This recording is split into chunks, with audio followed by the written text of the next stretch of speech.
And that means we in Europe need to already start looking ahead and thinking ahead about how we are going to win the war against Africa, because there will be a future war between Europe and Africa. They're saying they need to get ready. Yeah, it's already But happening. France never saw it. So, you guys, this thing, it's true. Greetings, our brothers and sisters. Welcome back to yet another exciting video coming from us. Guys, we have been saying this. Until Africa builds something for itself, until Africa shows the world that it's capable, all these minerals that we have, we can do something with them. We shall never be respected until we do that. Watch this video and we'll come back with our commentary. If you've been on TikTok for a while, you must have heard about a ton of Africans telling you that Europeans stole Africa's resources. Now, there's a lot to say about that. First and foremost, most of these resources are still in Africa, and they're not being stolen by Europeans. They're actually being sold to Europeans by the African state leadership. Your own elites are robbing you. It's not us doing it, not anymore. The real issue, of course, is why aren't Africans using their own resources to do things? Why does Mr. Beast have to go to Kenya to build water wells? Why didn't the Kenyan government do it themselves? I suppose the Kenyan government could have done it themselves. They just chose not to do it.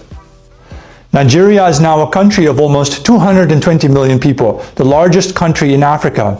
But they only produce about 10% of the electricity that a small country like Hungary. Hungary only has 10 million people, but they produce 10 times as much electricity as Nigeria does.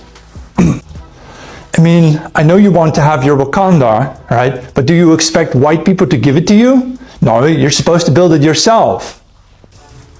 Having said all this, it is of course obvious that we Europeans in the north need to prepare for a possible, potential African rise in terms of technology and therefore also in terms of military capacity. And that means we in Europe need to already start looking ahead and thinking ahead about how we are going to win the war against Africa, because there will be a future war between Europe and Africa. Guys, what was your reaction to that video? We are very furious about it. But do you know why we are angry? Because 99 or 97% of what he said is true. The only piece that is not true is where he said that they no longer steal the minerals. Yeah, Africans sell. Our state people said. And the truth is, they normally fund our Western democratic elections to instill their puppets. And these puppets are controlled by them. Will not say no to anything. So they sell, these puppets sell like for example in Niger, we realized that Mohamed Bazoum, the French puppet, was selling a kilo of uranium at 0.8 euros. In the market price of uranium per kilo is 200 euros. You see, that was not even 1 euro. That was 0.8. Now that's a puppet. So they are still stealing from us. Stealing. So they have refused, they completely refuse us to develop. That's why they are pushing down our development. But anything else that he said is true. Luring us with funding, with donors, with donations, I don't know what. And another a lot of loans that we are not able to repay. The wars. They fund war. And then, when they give you these debts, you are indebted. The only way they are repaying themselves back is through your minerals, through exploiting so much from you. It's even worse for Francophone because they use the CFA, which is printed in France. So is that not stealing from the Africans? That is stealing. Even if this guy says they're not stealing from us, we are the ones selling to them. They are stealing. Depends on how you look at it. And you see places like Congo, Sudan, there are wars, which most people will tell you, even Museveni said, they fund. Exactly. You see? They are conserving this. Yeah. So our only problem is that we allow this to happen.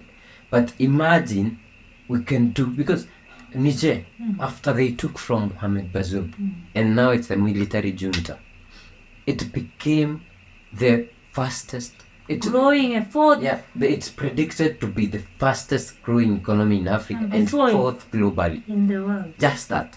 Now we have Burkina Faso and Mali, and I'm I know that is happening.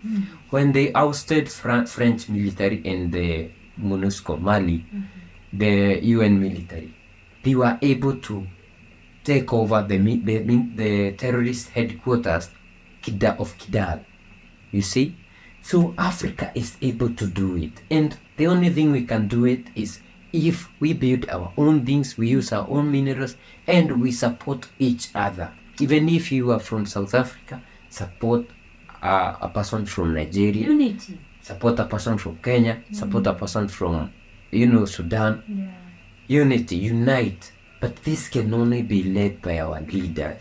This guy talks about us even failing to produce electricity for our own people. Yeah. Okay, so he's comparing Nigeria to a European country, Yeah. and he says it produces a lot But compared to these countries supported each other to exactly. one point. Even the EU is such a big thing for them. EU Exactly. is a Something block. that That's the same thing that Vusi Mbogaya, I keep referring to him because whatever he said is so profound, because he says Europe doesn't want Africa to become one, doesn't want Africa to speak in one voice, unity. But they have the European Union. They are doing things as one. Traveling within Europe is so easy because it's just one block that is, held together like And glue. guys, do you know what traveling does to you? We once went to Rwanda, and seeing Rwanda and coming back home, we wished we were Rwandese. Because Rwanda is clean, it's beautiful, you see? So imagine someone goes to Rwanda and says, I wish my country is like this.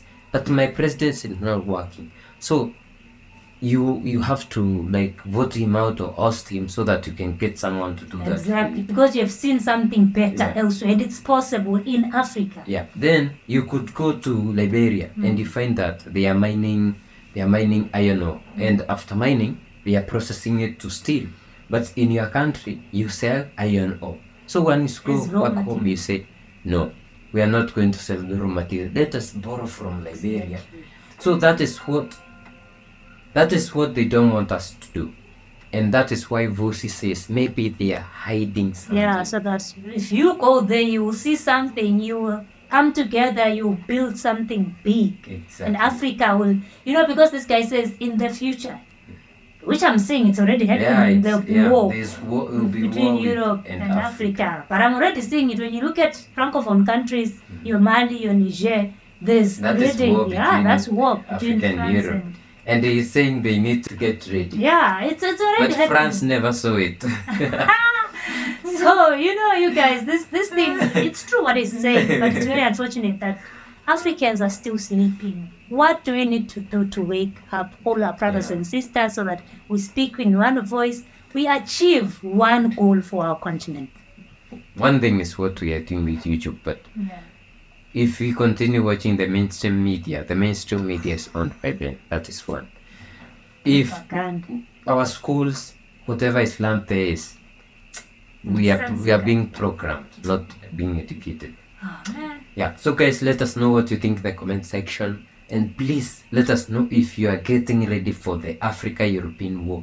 There was a time that Africa and Europe fought.